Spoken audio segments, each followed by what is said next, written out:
Hey there. Today we're going to look at something a little different. We're going to continue to use what we know about linear equations to apply them to some linear models. And a linear model is a linear equation that matches a set of data. And basically we use this to model real world problems. Do you remember what real world problems is actually key for? It means we're looking at word problems. And I know that most people, when they're in math class and they see word problems, they kind of seize up or they go, oh no, this is the worst. But my hope is that you'll say, oh, this is actually why we're learning math. Because when we ask, why do I have to learn this? It's for problems like this, and not that you're going to encounter exactly these situations in your life. But you might be able to apply something that you've learned to something in your future. So let's take a look. A plane is descending from a height of 8,000 meters at a rate of 300 meters per minute. Write an equation that relates its height h to how much time t has passed. How long will it take for the plane to reach 5,000 meters? So there's a couple different ways we can go about doing this. I'm going to start off by making a table.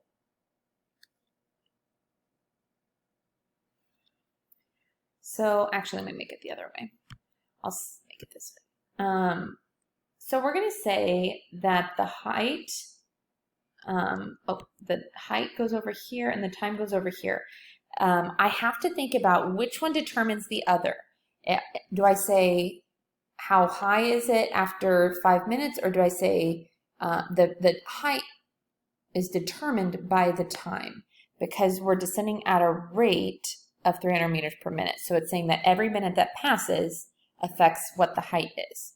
So you're going to have some time to practice identifying which one should be our input and output, but that would make this be our input. And if you need to think about it like the x, you can. This would be our output, the y. So at 0 minutes, when we first start talking about this problem, it sounds kind of weird to say 0 minutes, but it's kind of like saying, where are we starting? We are starting at a height of 8,000 meters. Okay, so when the problem started, we're at 8,000 meters, and then they're descending at a rate of 300 meters per minute. So after 1 minute has passed, they started out at 8,000, they're cruising along, and then every minute they're going down 300 meters. And then after another minute, they've descended another 300 meters. And it's going to continue like that. It's a very continual, steady change. It's not going to be something that looks like, oh, we're descending this much. It's not going to be all over the place. So after 1 minute, they've descended 300. So now their altitude would be 7,700 because I subtract 300 from 8,000. I like drawing a picture because it can help visualize what's happening. After 2 minutes, they've gone another 300 meters lower. So we're going to say now they're at 7,400 meters. And I'm going to do one more just so that I've got it. If I descend another 300 meters in 1 minute, I'm going to be at 7,100. So we need to write an equation to figure out, because I could keep going until we get to 5,000 meters, but it's taken me a while, and this is not the best use of our time. So I can write an equation by using point-slope form. Remember, point-slope is where we have a given point, and then we have our slope. So I already know a point. We're using t and h, but we're thinking of this as x and y. So I can put x here, y here. We can think about this as our x and y. I've got 4 points right here that I could plug in. The only thing I don't know right now is my slope. But I don't even have, I can do the slope formula. I can say, let me say that this is x1 and x2, y1, y2. But really, I know that we're descending at a rate of 300 meters. My altitude is getting lower for every minute. So what it should look like is this. Now we can check that if I do y2 minus y1. over x2 minus x1, I would get negative 300. So hopefully you can start to feel pretty comfortable looking at this and recognizing that this number here is actually talking about slope. So I'm going to plug this in, and I'm going to pick any point. I'm going to pick this one here, just because I can. So we're going to have y minus 7,700 equals negative 300 times x minus 1. So there's my equation. If I want to simplify it, change it to slope-intercept, I can, but it's not required. It doesn't say in here to write it in slope-intercept form. The question is, how long will it take for the plane to reach 5,000 meters? So the information that I've been given is it's going to reach 5,000. What does this represent? It represents the height, which is our y value, if we're looking at our equation. So I'm going to substitute in 5,000 for y.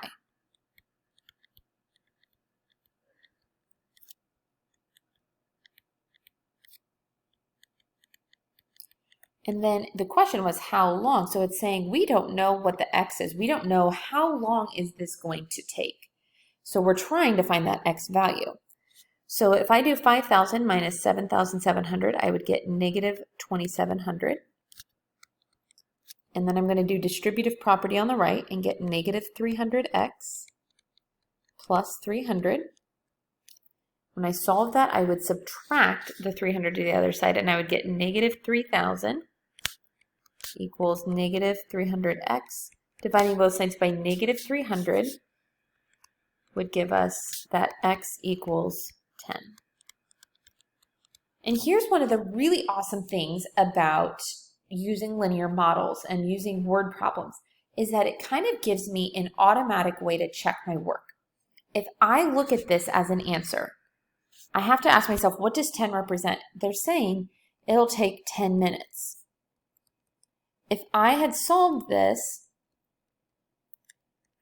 if I had solved this and gotten something like negative 7, that would tell me that I did something wrong. Maybe I put a positive slope instead of a negative slope, or maybe I made a mistake up here. But having that positive number tells me, okay, I did do something correctly, where, because time is measured in a positive way, you wouldn't say something was negative 3 minutes ago.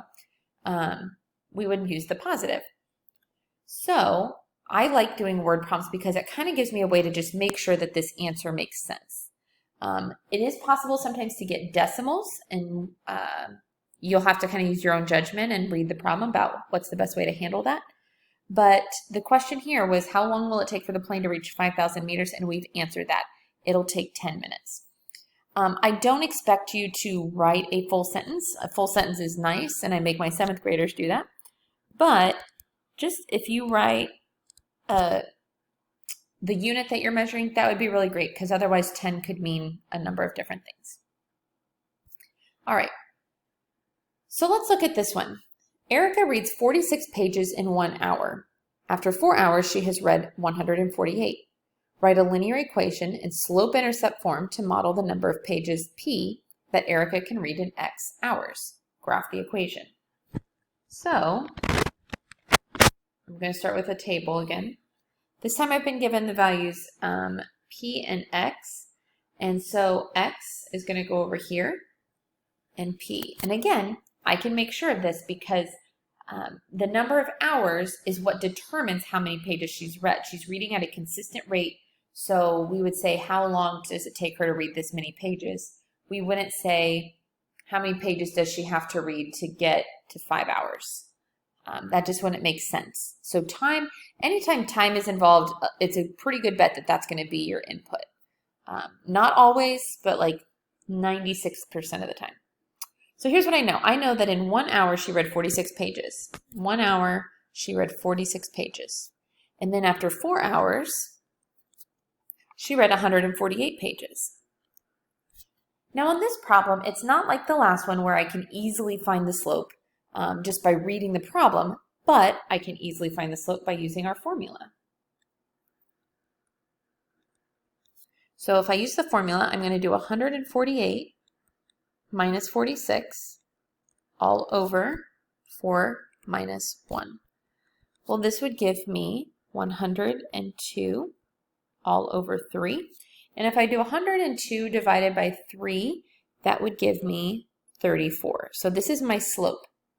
What do you think 34 means? If we were to translate that into words, what does 34 mean? It means that she reads 34 pages every hour. And that might sound funny because we know that the first sentence was Erica reads 46 pages in 1 hour. But after that, it could have been that maybe she started at a different rate. But after that, she's reading at this consistent rate. To get from 46 to 148 for over the next 3 hours, she was reading 34 pages every hour. So the slope tells us, in this one, the slope told us 300 miles per minute. You can think of this as 34 pages per hour. It's combining those two things that we're measuring. So I'm going to use this point right here just because it has smaller numbers. And I'm going to have y minus the y value. I know it says p, but I'm going to go ahead and translate it into y equals the slope of 34 times x minus 1. Now, we have to put it in slope-intercept form. So I'm going to distribute that 34 to everything. And I get 34x minus 34. Adding 46 to both sides, I get 12 plus 12.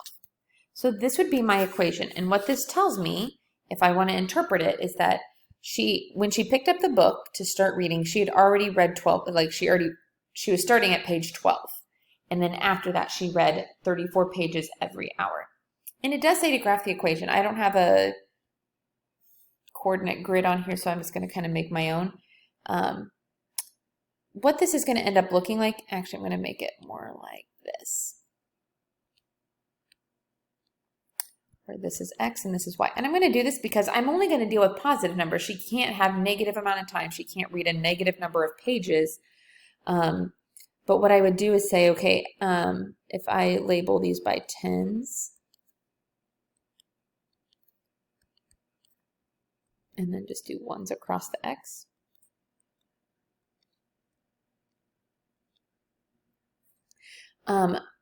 When she started, my y-intercept is 12. So when she started, she already had 12 pages done.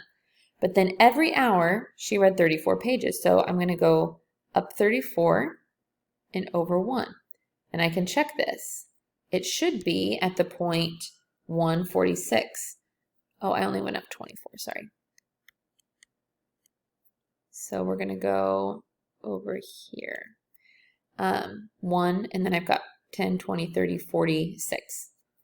And so my graph is going to get really off the scale here really fast, because if I go up another 30, I've got 10, 20, 30, 4. It's going to be like up here, and that doesn't really make sense. But I want you to see what happens. It continues at a constant rate. So that's what the word linear means. Linear means that when we graph it, it should make a straight line. It's not going to be, eventually we'll look at something like exponential where it takes off kind of on a curve. But for now, whenever we graph something, it should make a straight line.